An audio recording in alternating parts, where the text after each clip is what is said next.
اهدنا الصراط المستقيم.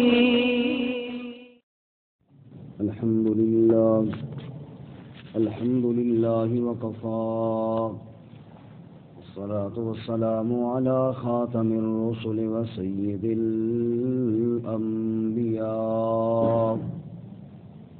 وعلى آله وأصحابه الأتقياء. أما بعد، فأعوذ بالله من الشيطان الرجيم. بسم الله الرحمن الرحيم. يا أيها النبي إذا جاءك المؤمنات يبايعنك على أن لا يشركن بالله شيئا ولا يسرقن ولا يزنين ولا يقتلن أولادهن ولا يأتين ببهتان يفترينه بين أيديهن وأرجلهن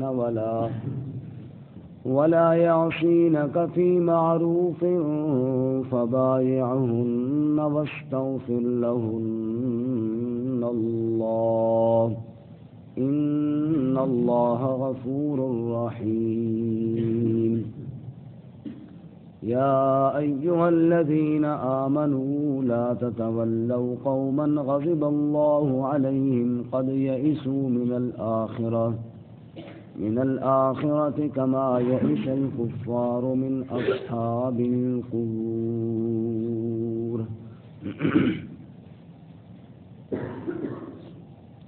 يا أيها النبي، اے نبی صلی اللہ علیہ وسلم، اذا جاءك المؤمنات، جب آ جائیں آپ کے پاس ایمان والی عورتیں، یبایعنک، بیعت کرنے کے لیے آپ سے، علی اللہ یشرکن باللہ شیئا، اس شرط پر کہ وہ اللہ کے ساتھ کسی کو شریک نہ بنائیں گی، ولا یسرقن، اور چوری نہ کریں گی، ولا یزنین، اور زنا نہ کریں گی، ولا یقتلن اولادہن، اور اپنی اولاد کو قتل نہ کریں گی، ولا یأتین ببہتان، اور نہ کسی پر بہتان باندھیں گی، یفترینہ بین ایدیہن وارجلہن، جس کو گھڑ لیں اپنے ہاتھوں اور پاؤں کے درمیان، ولا یعصینک فی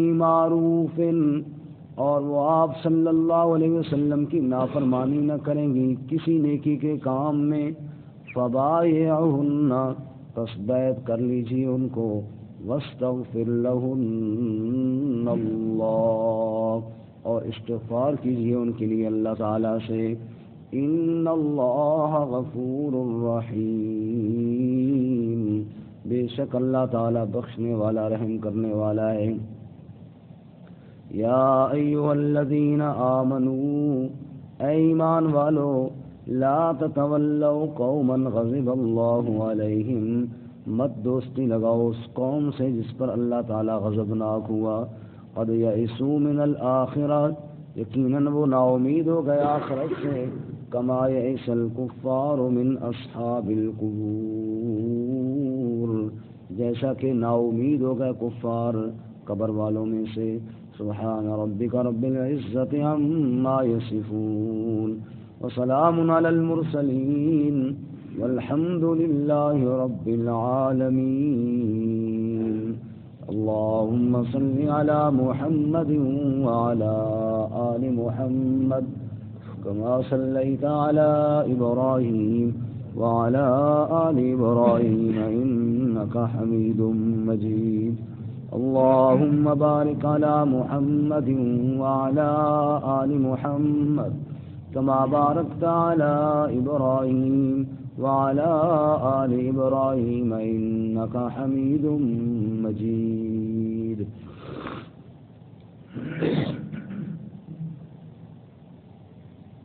معزز سامعین، سورۃ الممتحنہ آیت نمبر 12 اور 13 آپ کے سامنے تلاوت کی ہیں۔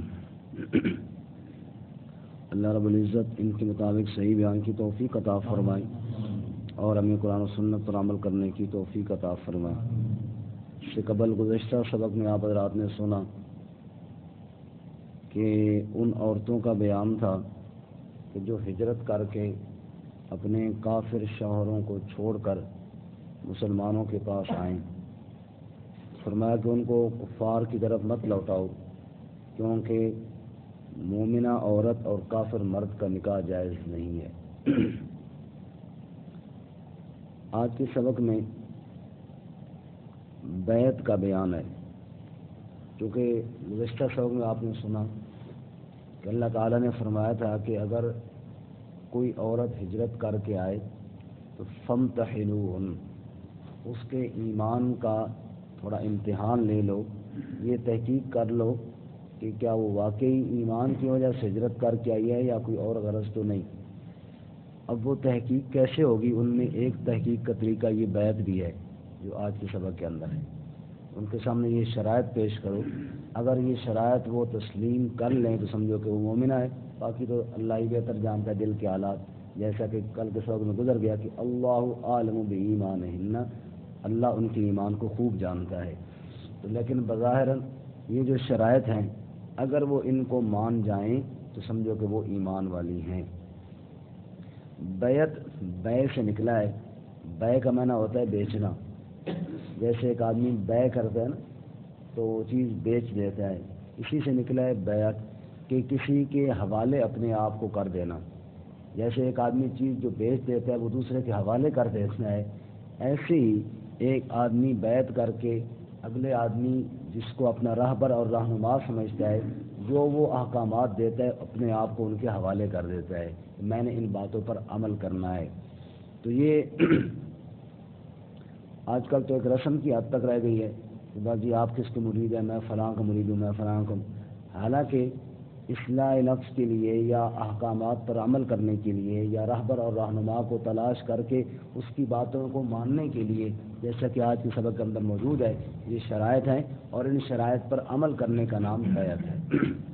رسول اللہ صلی اللہ علیہ وسلم مردوں سے بھی بیعت لیتے تھے، عورتوں سے بھی لیتے تھے. بعض دفعہ آپ خاص جہاد کے موقع پر لیتے تھے، جیسا کہ بیعت رضوان بڑی مشہور ہے، ہم پیچھے پڑھ چکے ہیں کہ آپ صلی اللہ علیہ وسلم نے بیعت لی کہ واپس ہم نہیں جائیں گے، یا تو اپنی جانیں لٹا دیں گے یا ہم بھی عثمان کا بدلہ لے کے واپس جائیں گے. تو یہ ایک بیعت تھی جو اس وقت جہاد پر لی گئی.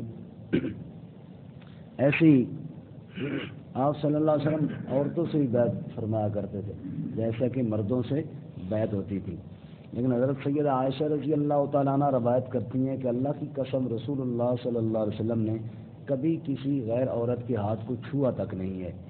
آپ صلی اللہ علیہ وسلم جو عورتوں سے بیعت لیتے تھے اس کا طریقہ یہ ہوتا تھا کہ عورتیں بیٹھتی تھی پردے میں، درمیان میں ایک پردہ لٹکا دیا جاتا اور آپ صلی اللہ علیہ وسلم ایک بڑی چادر اور بڑا کپڑا لے کر اس کا ایک حصہ خود اپنے ہاتھ میں پکڑتے اور دوسرا عورتوں کی طرف پھیلا دیتے اور ارشاد فرماتے کہ جو عورت اس کپڑے کو پکڑ لے گی میری اس کی بیعت ہو گئی ہے. اور کبھی آپ صلی اللہ علیہ وسلم ایک پانی کا پیالہ منگواتے اور اس کے اندر اپنا دست مبارک ڈال دیتے اور پھر وہی پیالہ عورتوں کی طرف بھجوا دیتے اور ارشاد فرماتے کہ میں نے اس پانی کے اندر ہاتھ ڈالا ہے، اب آپ بھی اس کے اندر ہاتھ ڈال دیں تاکہ وعدہ پورا ہو جائے. تو یہ ہاتھ پہ ہاتھ رکھ کر بیعت لینا مردوں کے ساتھ تھا اور عورتوں سے یہ طریقہ آپ صلی اللہ علیہ وسلم کے احادیث میں موجود ہے. بارکہ شرائط بیعت آیت کے اندر موجود ہے. فرماتے ہیں یا ایھا النبی، اے نبی صلی اللہ علیہ وسلم، اذا جاءک المؤمنات یبایعنک، اگر آپ کے پاس ایمان والی عورتیں آئیں بیعت کے لیے تو یہاں پہ اگر کوئی مرد آئے تو شرائط پھر بھی یہی ہیں. مردوں کے لیے بھی یہ شرائط اسی طرح ہیں جیسے عورتوں کے لیے، لیکن چونکہ یہاں پہ بات عورتوں کی چل رہی تھی پچھلے سبق میں کہ اگر عورتیں آئیں ہجرت کر کے تو ان کے ایمان کو جانچو، اس لیے آگے یہاں پہ اسپیشل ذکر انہی کا ہے. تو شرائط کون سی ہیں؟ فرمایا الا اللہ یشرکن باللہ شیئا، پہلی شرط بیعت کی یہ ہے کہ اللہ کے ساتھ کسی کو شریک نہیں بنائے. اور اللہ معاف فرمائے ہمارے یہاں آج کل جو بیعت کی پہلی شرط ہے اس کے خلاف ہے. مرشد کو ہاتھ دے دیتا تو مرشد ہی سب کچھ کر سی. پہلی شرط کا ہی بیڑا غرق ہوتا ہے ہمارے یہاں بیعت میں، سمجھ آئی؟ بھائی اللہ تعالیٰ کے ساتھ کسی کو شریک نہیں بنانا، یہ تو بیعت کی پہلی شرط ہے۔ اور جب تم نے کسی کو ہاتھ دے دیا، اس کا مطلب یہ تو نہیں ہو گیا کہ وہ تمہاری مشکلیں حل کرے گی، اس کا مطلب یہ تو نہیں ہے کہ جب تم پھنس جاؤ گے کہ تو کہیں وہ تمہارے کام آئیں گے۔ بیعت کی تو پہلی شرط ہی یہی ہے کہ جب تم مشکلوں میں پھنس جاؤ گے تو کس کو پکارو گے؟ اللہ کو پکارو گے۔ اللہ کے علاوہ کوئی مشکلیں حل کرنے والا نہیں، کوئی کام کرنے والا نہیں، کوئی تمہارے سجدوں کے لائق نہیں، کوئی تمہاری پکاروں کے لائق نہیں۔ یہ بیعت کی پہلی شرط ہے۔ اللہ ایسا صحیح مرشد نصیب فرمائے جو انسان کے عقیدہ توحید کی بھی اصلاح کرنے والا ہو، اور اللہ ایسے مرشد سے بچائے کہ جو مرشد نہ ہو ساتھ مشرک بھی ہو۔ اللہ اس سے ہماری حفاظت فرمائے۔ پہلی شرط فرمایا اللہ کے ساتھ کسی کو شریک نہیں کرنا۔ دوسری شرط فرماتے ہیں ولا یسرقنا، کہ وہ عورتیں چوری نہیں کریں گی، کیونکہ چوری کرنا دوسروں کے مال، حقوق اللہ کے بعد حقوق العباد، دوسروں کے مال کی طرف دھیان کرنا۔ رسول اللہ صلی اللہ علیہ وسلم نے فرمایا کہ لعن اللہ السارق یسرق بیضا، فرمایا اللہ کی لعنت ہو چور پر، انڈا چوری کرتا ہے پھر ہاتھ کٹوا بیٹھتا ہے۔ عموماً آپ دیکھیں پہلے چھوٹی چھوٹی چیزوں سے چوری شروع ہوتی ہے، چھوٹی چھوٹی چیزوں سے۔ پہلے کسی نے دیہاتوں میں انڈا مرغی کو چوری کر لیا، پھر اگلی سٹیپ پہ وہ مرغی چوری کرے گا، پھر آگے پہ بڑھتے بڑھتے پھر کہاں سے کہاں ہو جاتا ہے۔ اور بالکل ہمارے ایک گاؤں کا ایک آدمی ہے، اور بالکل یعنی میرے یعنی صحیح جاننے والے ہیں، ان کے بارے میں یہ بات اتفاقاً ایسے ہے جیسے حدیث میں پڑھا ہے کہ انڈا چوری کرتے ہیں، واقعی وہ انڈے چوری کیا کرتے تھے۔ پڑوسیوں کے نا مرغیاں وہ بیٹھتی تھی بھوسے والے کمرے میں، وہاں سے انڈے چوری کرتے تھے، اور پھر ایک وقت آیا کہ انہوں نے ڈاکے ڈالنے شروع کر دیے۔ تو بالکل جیسے کہ اللہ کے نبی صلی اللہ علیہ وسلم نے فرمایا، ایسے یہی چھوٹے چھوٹے کاموں سے شروع ہوتے ہوتے پھر بات کہاں تک چلی جاتی ہے۔ تو اللہ دوسروں کے مال سے ہمیں محفوظ فرمائے۔ فرمایا ولا یسرقنا، چوری نہیں کریں گی، ولا یزنین۔ تیسری شرط فرمایا کہ وہ بدکاری نہیں کریں گی، کیونکہ مومن مرد ہو یا مومن عورت ہو، اللہ کا حکم ہے ولا تقربوا الزنا انہ کان فاحشہ، بدکاری کے قریب بھی نہ جاؤ، وہ بڑی بے حیائی ہے، وساء سبیلا، اور برا راستہ ہے۔ اور پھر فرماتے ہیں قل للمؤمنین یغضوا من ابصارہم ویحفظوا فروجہم، اے میرے محبوب اہل ایمان مردوں سے کہہ دیجیے نگاہوں کو جھکا کر رکھیں اور اپنی شرمگاہوں کی حفاظت کریں۔ وقل للمؤمنات یغضضن من ابصارہن ویحفظن فروجہن، اے میرے محبوب ایمان والی عورتوں سے بھی کہہ دیجیے وہ بھی نگاہوں کو جھکائیں اور شرمگاہوں کی اپنے ناموز کی حفاظت میں رہیں۔ تو یہ شرط ہے بیعت کی، اللہ تعالیٰ ہمیں اس سے محفوظ فرمائے۔ ایسے تمام گناہ جو آج کل عام ہو چکے ہیں، بدکاری تو اتنی عام ہو چکی ہے، اور اس کے پیچھے ہمارا میڈیا، ہمارا یہ ماحول، اور صبح شام کے جناب یہ فوش تصویریں، فوش ڈرامے اور فوش فلمیں۔ اور پہلے آپ دیکھ لیجئے کہ بہن بیٹیوں کے سامنے ڈرامہ دیکھنا تو بڑے دور کی بات ہے، کسی اپنے بھائی کے سامنے، باپ کے سامنے، کسی مرد کے سامنے بھی یہ چیز دیکھنے کی جرت نہیں ہوتی تھی۔ اور اب تو اللہ معاف فرمائے کہ جناب بیٹی بھی بیٹھی ہے، والد بھی بیٹھا ہے، بھائی بھی بیٹھے ہیں، جوان بیٹھے ہیں، اور اس کے اندر وہ ڈرامے کے اندر عشق مشوقی کا سارا کھیل چل رہا ہے، سب بیٹھے دیکھ رہے ہیں، اور ذرا بھی کوئی اس میں یہ احساس بھی نہیں ہوتا کہ ہم کوئی غلط کام کر رہے ہیں۔ اور یہیں سے بچوں کی نفسیات کے اندر بے حیائی داخل ہو جاتی ہے، اور پھر آگے وہ گول کھلاتے ہیں کہ انسان سوچ بھی نہیں سکتا۔ اللہ تعالیٰ اس سے محفوظ فرمائے۔ اکبر الہ آبادی نے فرمایا تھا نا، بے پردہ نظر آئیں جو چند بیویاں، اکبر غیرت ایمانی سے زمین میں گڑ گیا، پوچھا ان سے وہ جو پردہ تھا کدھر گیا، کہنے لگی عقل پہ مردوں کی پڑ گیا۔ وہ پردہ مردوں کی عقل پہ پڑ گئے ہیں، اور جب مرد کی عقل پہ پردہ آیا تو عورت بے پرد ہو کر پھر بازار میں آ گئی۔ اللہ تعالیٰ شرم و حیا نصیب فرمائے۔ آمین۔ بالخصوص یہ جو ماحول بن گئے کالجوں اور یونیورسٹیوں کا مخلوط، کہ نوجوان مرد اور نوجوان عورتیں اور پھر اکٹھا، اللہ تعالیٰ حفاظت فرمائے۔ تو یہ شرط ہے بیعت کی، پاک اور صاف ستھرے ماحول کی شرط ہے کہ بدکاری نہیں کریں گے۔ بدکاری کے قریب نہ جائیں گے۔ اندازہ کیجئے رسول اللہ صلی اللہ علیہ وسلم کی امت کی یا وہ عورتیں جو آپ سے بیعت کر رہی تھیں وہ اس شرط پر کر رہی تھیں کہ ہم اس کام کے قریب بھی نہیں جائیں گے۔ آج ہم کس طرف جا رہے ہیں؟ آگے فرماتے ہیں جی ولا یقتلن اولادہن، اپنی اولاد کو قتل نہیں کریں گی بھوک کے ڈر سے، یا زمانہ جہالت میں جیسے بچیوں کو قتل کر دیا جاتا تھا کہ کل کوئی ہمارا داماد نہ بنے اور پھر ہمیں یہ تانا نہ دے کہ فلاں تیری بیٹی کا شوہر ہے، یہ تانا نہ دے۔ بس اس تانے کے ڈر کی وجہ سے معصوم بچیوں کو قتل کر دیا جاتا۔ قرآن میں ہے وَإِذَا بُشِّرَ أَحَدٌ بِالْأُنثىٰ ظَلَّ وَجْهُهُ مُسْوَدًّا وَهُوَ كَظِيمٌ، کہ جب کسی کو یہ بتایا جاتا کہ آپ کی بیٹی پیدا ہو گئی ہے تو اس کا چہرہ سیاہ ہو جاتا، غم سے بھر جاتا۔ يَتَوَارَىٰ مِنَ الْقَوْمِ مِن سُوءِ مَا بُشِّرَ بِهِ أَيُمْسِكُهُ عَلَىٰ هُونٍ أَمْ يَدُسُّهُ فِي التُّرَابِ، پھر وہ لوگوں سے چھپتا پھرتا کہ میں کسی کا سامنا کیسے کروں گا، یا تو پھر بے شرم بن کر اس بچی کو گھر میں چھوڑوں یا غیرت دکھا کر اس کو دفن کر کے آ جاؤں۔ نعوذ باللہ من ذالک۔ گویا کہ بیٹی کا گھر میں رکھنا وہ بے شرمی سمجھتے اور بیٹی کا زندہ دفن کر دینا اسی کو غیرت اور اسی کو شرم سمجھتے تھے۔ میرے نبی کو اللہ نے 4 بیٹیاں عطا فرمائیں صلی اللہ علیہ وسلم، اور آپ نے وہ شادی کر کے آگے دیں داماد بنائے اور بتایا کہ بیٹیوں کی پرورش یوں کیا جاتی ہے۔ اور آپ صلی اللہ علیہ وسلم نے ارشاد فرمایا کہ جس کو اللہ تعالیٰ نے بیٹیوں کے ذریعے آزمایا اور اس نے ان کی اچھی پرورش کی اور ان کی تعلیم و تربیت کا پورا خیال رکھا، فرمایا کہ وہ شخص اور میں محمد صلی اللہ علیہ وسلم جنت کے اندر ایسے اکٹھے ہوں گے جیسے یہ انگلیاں اکٹھی ہیں۔ اللہ اس کو میرا قرب نصیب فرمائے گا۔ اتنے بڑے فضائل سنائے آپ نے۔ فرمایا کہ اپنی اولاد کو قتل نہ کریں، اور پھر بھوک کے ڈر سے کہ جناب روزی کہاں سے پوری ہوگی۔ ایک تو مسئلہ یہ ہو گیا کہ ایک عالم فرما رہے تھے کہ اللہ تعالیٰ نے قرآن پاک میں 2 باتیں فرمائی۔ پہلی بات فرمائی وَمَا مِن دَابَّةٍ فِي الْأَرْضِ إِلَّا عَلَى اللَّهِ رِزْقُهَا، کہ روزی کا ذمہ کس پر ہے جی؟ اللہ پر ہے۔ دوسری بات یہ فرمائی مَا خَلَقْتُ الْجِنَّ وَالْإِنسَ إِلَّا لِيَعْبُدُونِ، تمہیں پیدا کیا کس کے لیے؟ عبادت کے لیے۔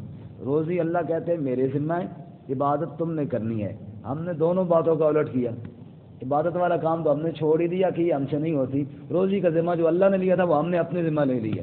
اب اس میں ہم حرام بھی کھاتے ہیں، حلال بھی مل گیا، دوسرے کا بھی مل گیا، رشوت بھی جہاں سے ملا کیونکہ ہمارے ذمہ جو ہم نے لیا ہوا ہے۔ اللہ کے بندے جو کام اللہ کے ذمہ ہے اس کو اللہ کے ذمہ ہی رہنے دیا جائے۔ میرے گھر کے اندر اگر کھانا 10 بندوں کا ہو تو میں کبھی 20 بندوں کی دعوت نہیں کروں گا۔ جو پتہ ہے کہ میرے گھر میں کھانا ہی نہیں ہے اتنا تو میں کتنے بندے بلاؤں گا؟ ہمارے شادی حالوں میں دیکھو ہمارے حضرات یہ کہتے ہیں کہ کھانا بچ جائے تو خیر ہے، کم نہیں ہونا چاہیے۔ ایسے ہی ہوتا ہے نا، ہم شادی بیاہ کے موقع میں ایسے کرتے ہیں بچ جائے تو خیر ہے۔ کئی دفعہ کتنا کھانا بچ جاتا ہے، ہمارے گھروں میں دعوتیں ہوتی ہیں کھانے بچ جاتے ہیں، پھر ہم پڑوسیوں کو دیتے ہیں، بعض دفعہ ضائع بھی کرتے ہیں، لیکن ہم کہتے ہیں کہ وہاں کم نہیں ہونا چاہیے، اگر کم ہو جائے تو بڑی بےزتی کی بات ہے۔ یار میں اپنے گھر کے اندر اپنی گنجائش سے زیادہ مہمان نہیں بلاتا ہوں، میری بےزتی ہوتی ہے، تو اللہ تعالیٰ جو مخلوق پیدا کر رہا ہے اس کی روزی کا انتظام نہیں کرے گا؟ پیدا اللہ کیے جا رہا ہے اور اللہ تعالیٰ روزی کا انتظام نہیں کرے گا۔ فرمایا وَلَا يَقْتُلْنَ أَوْلَادَهُنَّ، اے بھوک کے ڈر سے اولاد کو مت قتل کرو کہ زیادہ ہو جائیں گے تو کھائیں گے کہاں سے۔ جو پیدا کر رہا ہے روزی اس کے ذمہ ہے، یہ تمہارے ذمہ نہیں ہے۔ روزی کا ذمہ اللہ تعالیٰ نے لیا ہے، تو یہ بیعت کی شرطوں میں شرط ہے کہ فرمایا اپنی اولاد کو بھوک کے ڈر سے قتل نہ کرو۔ اور اسی طرح ایک یہ بھی اولاد کا قتل ہے کہ اولاد کو اللہ کے دین سے تو بالکل دور ہی رکھا ہے، اس کو اللہ کا تعارف ہی نہیں کرایا، بچے کو اللہ کے نبی کا نام تک صحیح نہیں آتا۔ اللہ اکبر۔ بھی کل کی بات ہے، ذرا ایک اکیڈمی میں بڑے بچے ہیں، یعنی 9th 10th آگے جناب 1st ایئر 2nd ایئر بڑے بچے، ان سے پوچھا پہ نماز کے فرائض کیا ہیں؟ تو جواب سنیے، سر یہ ہمارے کورس میں نہیں ہے، یہ ہمارے کورس میں حساب میں نہیں ہے، یہ چیز پتہ ہی کوئی نہیں۔ تو جو وہ چیز نصاب کے اندر ہی نہیں ہے بھائی جو اللہ تعالیٰ نے فرض کی. رسول اللہ صلی اللہ علیہ وسلم نے فرمایا کہ مروا اولادکم بالصلاۃ وهم ابناء 7 سنین، 7 سال کا بچہ ہو جائے اس کو نماز کو سکھاؤ. تو یہ کورس میں نہیں ہے، یہ نصاب میں نہیں ہے. لیکن یہ نصاب اس لیے نظر نہیں آتا، یہ اللہ کے نبی صلی اللہ علیہ وسلم نے مقرر کیا ہے نا. ہمیں نصاب وہ نظر آتا ہے جو ہمارے لیے کسی اور نے مقرر کیا. تو فرمایا جو نصاب اللہ کے نبی نے مقرر کیا 7 سال کی عمر میں بچوں کو نماز سکھاؤ. 10 سال کا ہو جائے نہ پڑھے مارو. یہ کس نے فرمایا؟ یہ نصاب اللہ کے نبی صلی اللہ علیہ وسلم نے مقرر کیا ہے. یہ ہمیں نصاب نظر نہیں آتا. یہ بھی اولاد کا قصر ہے. دن قیامت سے وہ آدمی جو اپنی اولاد کی وجہ سے وہ پکڑا جائے گا کہ بھائی باقی چیزیں تو نے سکھائی ہیں، اس کو اللہ کی پہچان کیوں نہیں سکھائی، اللہ کے نبی صلی اللہ علیہ وسلم کے احکامات کیوں نہیں سکھائے. اس لیے فرمایا اولاد کو قتل نہ کرو. آگے فرماتے ہیں ولا یاتین ببہتان یفترینہ بین ایدیہن وارجلہن، کسی پر الزام نہ لگاؤ، کسی پر بہتان نہ باندھو، جس کو کھڑ لو اپنے ہاتھوں اور پاؤں کے درمیان، یعنی اپنے طرف سے کھڑ کر کسی پر الزام نہ تھوپ دو. کسی کے بارے میں کسی کی عزت پہ ہاتھ ڈالنا اتنا بڑا جرم ہے، اتنا بڑا جرم ہے. میرے نبی صلی اللہ علیہ وسلم نے بیت اللہ کو خطاب کر کے فرمایا تھا اے بیت اللہ تیری عظمت اور شان کے کیا کہنے، تو میرے رب کا جو گھر ہے، لیکن ایک ایمان والی کی شان اللہ کے ہاں تجھ سے بھی زیادہ ہے. پھر اس کی عزت پہ بندہ ڈالے ہاتھ اور لگائے جھوٹا الزام بغیر تحقیق کے، کسی آدمی کی جناب اوپر الزام لگا کے اس کو نشر کرنا شروع کر دے. آپ جانتے ہیں حد قذف کیا ہے؟ سورۃ النور میں ہم پڑھ چکے ہیں کہ جو آدمی کسی کے بارے میں کوئی الزام لگاتا ہے وَلَمْ يَأْتُوا بِأَرْبَعَةِ شُهَدَاءَ، اور پھر اس پر 4 گواہ پیش نہیں کر سکتا، بات کرتا ہے کسی کے بارے میں فلاں مرد یا فلاں عورت وہ ایسے ہے اور اس نے یہ برائی کی ہے، بھئی 4 گواہ ہے نہیں شاید تو پیش کر سکتا ہے، نہیں کر سکتا. اللہ فرماتے فَجْلِدُوهُمْ 80 جلدہ، ایسے بندے کو 80 کوڑے مارو تاکہ آئندہ کسی کے بارے میں ایسی بات نہ کرے. کتنے کوڑے مارو؟ 80 کوڑے. حد قذف. کیوں اس نے کسی پر الزام لگایا؟ بغیر تحقیق کی کیوں بات کی ہے؟ کسی پہ الزام لگانا کوئی معمولی بات ہے؟ بات کر دی اور جناب اس کو معاشرے کے اندر بے عزت اور بدنام کر دیا، اور مرد کو اور اس عورت کو، اور پھر جناب اس کی پرواہ بھی کوئی نہیں کی. والذین یرمون المحصنات المؤمنات لعنوا فی الدنیا والآخرہ، اللہ فرماتے ہیں جو کسی پاک دامنہ عورت پر الزام لگاتے ہیں دنیا میں بھی ان پر لعنت ہے، آخرت میں بھی ان پر لعنت ہے. کسی پر الزام لگانا کوئی معمولی جرم ہے؟ کسی کے بارے میں بات کر دینا کوئی معمولی، جو منہ میں آئے نکالتا چلا گیا، جو منہ میں آیا نکالتا چلا گیا، جس کے بارے میں جو جی میں آیا کہتا چلا گیا. فرمایا دنیا میں بھی اس پر لعنت ہے، آخرت میں بھی اس پر لعنت ہے. اللہ تعالیٰ نے اس سے محفوظ فرمایا. فَبِالْمَرْءِ كَذِبًا أَن يُحَدِّثَ بِكُلِّ مَا سَمِعَ، آدمی کے جھوٹا ہونے کے لیے یہی کافی ہے، گھر سنی سنائی بات کو آگے پھیلاتا ہے. ابھی سورہ حجرات میں ہم پڑھ چکے ہیں کہ اذا جاءكم یا ایھا الذین آمنوا ان جاءکم فاسق بنبأ فتبینوا، اگر کوئی خبر لائے تمہارے پاس پہلے تحقیق کرو، اس کی بغیر تحقیق کے ایکشن نہ لیا کرو. جرم ہو بھی رسول اللہ صلی اللہ علیہ وسلم نے غیبت سے منع فرمایا کہ فرمایا کہ یحب احدکم ان یاکل لحم اخیہ میتا فکرہتموہ. جی اس کے اندر جناب اگر غیبت کرے گا مردہ بھائی کا گوشت کھانے کے برابر. ایک صحابی نے پوچھا یا رسول اللہ اگر وہ اس کے اندر ہو بھی تو، میں ہو بھی تو تبھی تو یہ غیبت ہے جو اتنا سخت گناہ ہے، اور اگر ہو ہی نہیں پھر تو فرمایا یہ بہتان اس سے بھی بڑا گناہ ہے. ہاں ایک بات دوسری یہ ہے کہ گناہ کو روکنا چاہیے. یہ مطلب نہیں ہے کہ اگلے کو چھٹی دی جائے. روکنا اصلاح کرنا یہ اور بات ہے، اس کو پھیلا کے بدنام کرنا یہ اور بات ہے. میں نے دیکھا یا آپ نے دیکھا میرے اندر ایک برائی ہے، آپ مجھے کہیں بھائی تیرے اندر یہ غلطی ہے، یہ نہیں ہونی چاہیے، یہ نہیں ہونی چاہیے. توبہ کر اللہ تعالیٰ سے اور اس کو میں ہر طریقے سے سمجھاؤں اور ہر طریقے سے روکنے کی کوشش کروں. یہ ایک الگ مسئلہ ہے. اور دوسرا مسئلہ یہ ہے کہ میں اس کو بتاؤں وہ فلانے گل پتہ چلی آج کل ہمارا جو ماحول ہے فلانے بارے کی پتہ ہے آپ کو وہ ایسے. اچھا اب میں نے اس کے منہ سے آدھی بات سنی، اس آدھی کو پورا خود کروں گا اور اگلے کو جا کے میں بتاؤں وہ پتہ ہے تمہیں کچھ پتہ ہے فلاں بندہ کیسے، پھر وہ اگلا جناب 2 اور ملا کے اگلے کو بتائے گا. یہ ہے خواہ ایک آدمی کو بدنام کرنا اور معاشرے کے اندر اس کو ذلیل کرنا، اس کی قطعاً اجازت نہیں ہے. جی ہاں بالکل. وہ چھوٹے سے پر کا جناب وہ پورا بنا لیا کہ جناب اتنے بڑے پرندے آ گئے، تو یہ بالکل جائز نہیں ہے۔ آگے فرماتے ہیں جی وَلَا يَعْصِينَكَ فِي مَعْرُوفٍ، اور آپ صلی اللہ علیہ وسلم کی نافرمانی نہ کرنا کسی نیک کام میں۔ آپ جو بھی حکم دیں گے وہ نیک ہی کا معروف ہی ہوگا۔ اللہ کے نبی صلی اللہ علیہ وسلم کے سارے حکم معروف ہیں جو آپ نے کرنے کا حکم دیے۔ فرمایا کہ کسی اللہ کے نبی کے حکم کی نافرمانی نہیں کرنی۔ وہ حضرت جنید بغدادی رحمۃ اللہ تعالی علیہ بڑے ایک مشہور بزرگ گزرے ہیں اللہ کے ولی، ان کے پاس ایک بندے نے آ کے کہا نا، کیونکہ بیت کا تعلق پیروں کے ساتھ ہے، اس لیے پیروں کی بات سناؤں، پیر صاحب کی بات، حضرت جنید بغدادی رحمۃ اللہ علیہ۔ انہوں نے کہا جی میرے جو پیر صاحب ہیں نا وہ بڑے کامل ہیں۔ حضرت نے پوچھا بھائی اس کے کمال کی کیا دلیل ہے؟ ان کا جی وہ ہوا میں بھی اڑ جاتے تھے۔ حضرت جنید بغدادی نے فرمایا کہ بھائی ہوا میں اڑنے سے کوئی پیر کامل ہوتا، ولی کامل ہوتا؟ یہ مکھیاں اور مچھر سارے ہوا میں اڑتے ہیں، سارے ولی ہوتے؟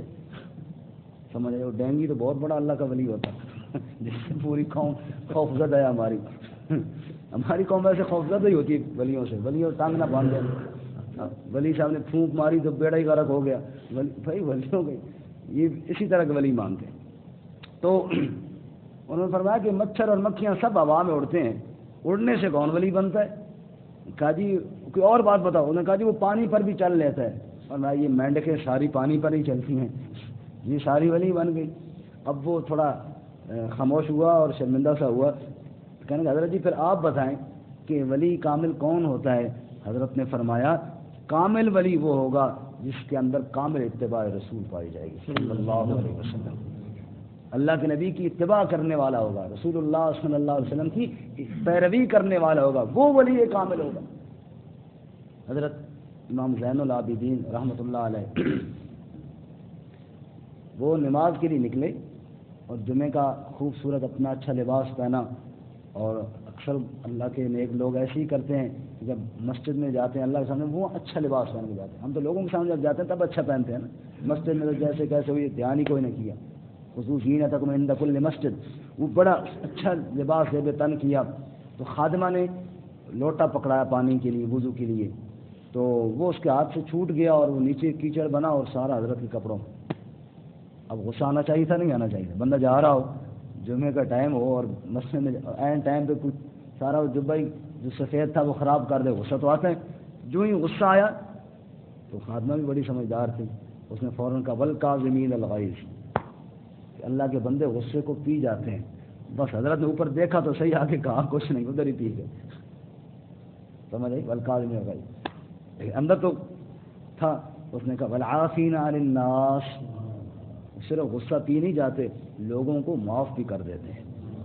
حضرت نے سمجھا جا میں نے تجھے معاف کیا، میں نے تجھے معاف کیا۔ انہوں نے کہا واللہ یحب المحسنین، صرف معاف ہی نہیں کرتے، الٹا اور نیکی کرتے ہیں اور احسان کر کے اللہ تعالیٰ کے محبوب بن جاتے ہیں۔ تو میں جا میں نے تجھے اللہ کے نام پہ آزاد بھی کر دیا۔ اللہ کے ولی ایسے ہوتے ہیں، اللہ اس کے رسول کا حکم آتا کہ عمل کرتے گئے، عمل کرتے گئے، اور اس میں کوئی ذرا بھر بھی دیر نہیں۔ اب یہ کیا ہے کہ اللہ کا، یہ کیسا اللہ کا ولی ہے کہ جناب اللہ کا حکم سنایا گیا، نبی پاک کا حکم سنایا گیا نہیں مانتا؟ جی یہ فقیری لائن ہے، یہ نئی لائن ہے، کوئی فقیری لائن ہے۔ یہ کون سی فقیری لائن ہے کہ اللہ کا حکم آئے، رسول اللہ کا حکم آیا، اس کو ٹھکرایا جا رہا ہے، اور یہ کوئی اور لائن ہے؟ فرمایا نا ولا یاسینک فی معروف، کسی معروف میں اللہ کے نبی کی مخالفت نہ کریں۔ یہ شرائط ہیں جی، پہلی شرط شرک نہ کریں، دوسری شرط چوری نہ کریں، تیسری زنا نہ کریں، چوتھی اولاد کو قتل نہ کریں، پانچویں بہتان نہ باندھیں، چھٹی نبی پاک صلی اللہ علیہ وسلم کی نافرمانی نہ کریں۔ یہ 6 شرطیں بیعت کی شرطیں ہیں، فوا یہ ہننا، پھر یہ شرطیں اگر وہ مان لیں میرے پیغمبر ان کو بیعت کر لیجئے۔ یہ 6 شرطیں یاد رکھیں اور مریدوں سے پوچھیں کہ پیر صاحب نے یہ بتائی ہیں 6 شرطیں، اور آپ بھی اگر کسی کے مرید ہونا چاہیں تو پہلے یہ دیکھیں کہ کیا وہ اس دائرے کے اندر بیعت کرتے ہیں، پھر تو وہ بیعت درست ہے، اور اگر شرطیں کوئی اور ہیں تو پھر اللہ تعالیٰ ان سے محفوظ ہی فرمائے۔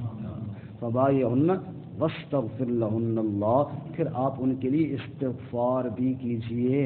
اے میرے نبی آپ ان کے لیے استغفار کریں۔ ہاں جو سچا مرشد ہے، جو سچا پیر ہے، جو اسلام کی طرف رہنمائی کرنے والا، جو ان شرائط کے مطابق رہنمائی کرنے والا ہے، پھر وہ اللہ کا نیک بندہ جب وہ میرے حق میں دعا کرے گا، میرے حق میں استغفار کرے گا، انشاءاللہ اس کا بھی مجھے بہت فائدہ ہوگا، اللہ میرے گناہوں کو معاف فرمائیں گے۔ اور اس تعلق کی وجہ سے، صحبت کی وجہ سے، صحبت صالح ترا صالح کند، صحبت طالع ترا طالع کند، نیک لوگوں کی صحبت مجھے نیک بنائے گی، جیسا کہ بری مجلس مجھے برا بناتی ہے۔ شیخ سعدی نے یوں ہی نہیں فرمایا تھا کہ سگے اصحاب کاف روز چند پے نیکاں گرفت مردم شد۔ اصحاب کاف کے کتے کو دیکھو نا، نیک لوگوں کی اتباع میں گیا، ان کے پیچھے گیا تو شمار کے اندر اس کا نام بھی آ گیا۔ ثلاثۃ رابعهم قلبهم ويقولون خمسۃ سادسهم قلبهم ويقولون سبعۃ وثامنهم قلبهم۔ اللہ تعالیٰ جہاں اصحاب کاف کا ذکر کرتے ہیں، ساتھ ان کے کتے کا ذکر بھی کرتے ہیں۔ اللہ فرماتے ہیں، شیخ سعدی فرماتے ہیں، دیکھو نا نیک لوگوں کے پیچھے گیا نا، شمار میں آ گیا۔ اور تیسرے نو با بدا بنشست خاندان نبوت گم شود۔ نوح علیہ السلام کا بیٹا بری مجلس میں گیا، پیغمبر کا بیٹا ہونے کے باوجود جہاں باقی لوگ غرق ہوئے وہ بھی وہاں غرق ہو گئے۔ صحبت کا بڑا اثر ہوتا ہے، اللہ والوں کی صحبت کا بھی بڑا اثر ہے۔ فرمائے جو اللہ والے ایسی اصلاح فرمانے والے ہیں، جب آپ ان کی صحبت میں بیٹھیں گے، اچھے لوگوں کی محفل میں بیٹھیں گے، ظاہر اچھے اثرات ہوں گے۔ آپ نہیں دیکھتے ایک آدمی نماز بھی نہیں پڑھتا اور وہ جناب یہ 40 دنوں کے لیے جماعت کے ساتھ جاتا ہے تو کافی بدل کے آ جاتا ہے۔ ہم دیکھتے ہیں اس ساتھ پہ پگڑی بھی آ جاتی ہے، داڑھی بھی آئی، کیا ہو گیا وہاں؟ کوئی اور تو کچھ نہیں، وہ صرف محفل کا اثر ہے۔ صبح و شام وہ اچھی محفل میں بیٹھا، مسجد کے ماحول میں اللہ رسول کی بات سنتے سنتے بدل جاتا ہے، تو محفل کا بڑا اثر ہوتا ہے۔ رسول اللہ صلی اللہ علیہ وسلم نے فرمایا اچھے ہمنشین کی مثال ایسے ہے جیسے خوشبو والا ہے، پیسے ہوئی تو بندہ خرید لے گا، نہیں تو مفت میں سونگ تو لے گا نا، خوشبو تو آئے ہی، دماغ معطر ہو جائے گا۔ اور برے ہمنشین کی مثال پٹی والے کی طرح ہے، اس سے آگ کا انگارہ اٹھے گا، کپڑے جلیں گے، چلو انگارہ نہ پڑا تو دھواں تو چڑھے گا نا ناک میں۔ فرمایا کہ انسان کے مزاج کے اندر وہ برائی آئے گی، اللہ برے ہمنشین سے محفوظ فرمائے۔ آخر میں چونکہ سورت کے شروع میں فرمایا تھا کہ کافروں کے ساتھ دوستی نہیں لگانی، درمیان میں یہ مسائل ہے، آخری آیت پھر وہی فرمائی تاکہ اول آخر اکٹھا ہو جائے۔ یا ایھا الذین آمنوا لا تتولوا قوما غضب اللہ علیہم، اے ایمان والو دوستی مت کرو ایسی قوم سے جس پر اللہ کا غضب ہوا ہے۔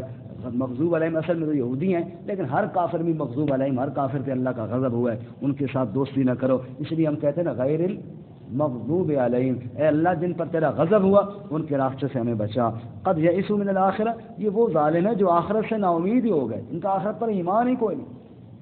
کما یئس الکفار من اصحاب القبور، جیسا کہ نا امید ہو گئے وہ کافر جو قبر والوں میں سے، یعنی جو قبر میں چلے گئے اب وہ نا امید ہو گئے ہیں کہ اب ہم دنیا میں پلٹ کے نیک عمل کر سکیں، یہ نہیں ہو سکتا۔ یا دوسرا معنی کما یئس الکفار من اصحاب القبور، جیسا کہ کافر قبر والوں سے نا امید ہو گئے، یعنی یہ کہتے ہیں جو قبر میں چلا گیا اب وہ نہیں اٹھے گا، اب وہ ہمیں دوبارہ ہم اکٹھے نہیں ہوں گے، جبکہ اہل ایمان کا ایمان یہی ہے جو قبر میں چلا گیا وہ اور ہم پھر ایک دن اکٹھے محشر کے میدان میں ہوں گے۔ اللہ تعالیٰ ہمیں صحیح سچ پہ عمل کرنے کی توفیق عطا فرمائے۔ ترجمہ دوبارہ سنیں۔